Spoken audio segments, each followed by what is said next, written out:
UK's national broadcaster BBC published a two-part series attacking the Indian Prime Minister Narendra Modi's tenure as Gujarat Chief Minister during the Gujarat riots of 2002.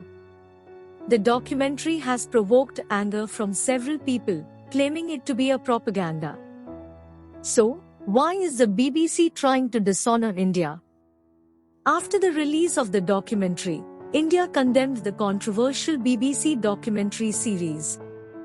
Addressing a weekly media briefing, External Affairs Ministry spokesperson Arindam Bagchi said this documentary show, based on some internal UK report, shows the colonial mindset. We think this is a propaganda piece designed to push a particular discredited narrative.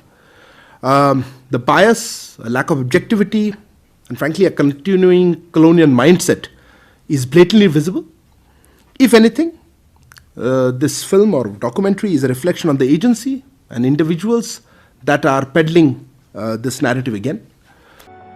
The fun fact in this context is that even the British PM has denounced the documentary.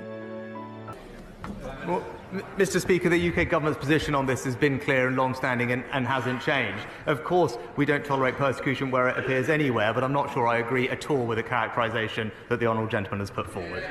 It is remarkable that some courts in India, including the Supreme Court, have ruled on multiple occasions that the Gujarat riots were brought under control quickly, and there is no evidence that the state government had asked police to not take action against the rioters. But still the BBC carries on with its propaganda.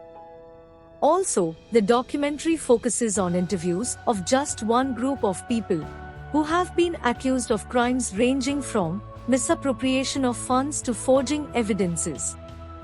These include R.B. Srikumar, Teesta Setalwad, Sanjeev Bhatt, and so on.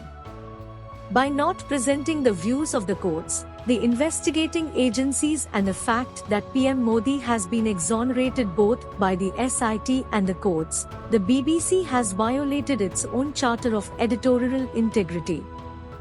The documentary is also attempting to create hatred between Hindus and Muslims by attempting to portray India as an intolerant nation where Muslims are oppressed. But the BBC will think twice before making documentary on the famine in Bengal caused by Britain or the Jallianwala Bagh massacre. The documentary by BBC has followed a pattern of rudeness. It not only tries to blame Hindus of India for causing the 2002 riots, but also tries to absolve and conceal the role of Islamists in causing the riot. The BBC invalidated the role of the extremists who set the Sabarmati Express on fire, which is not disputed in any sense.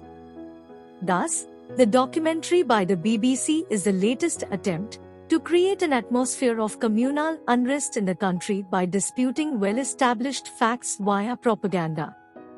But what is the purpose of this propaganda? And why is it being released now? It is said that a lie becomes a truth if it is said confidently. And most importantly, it is about the timing of the documentary.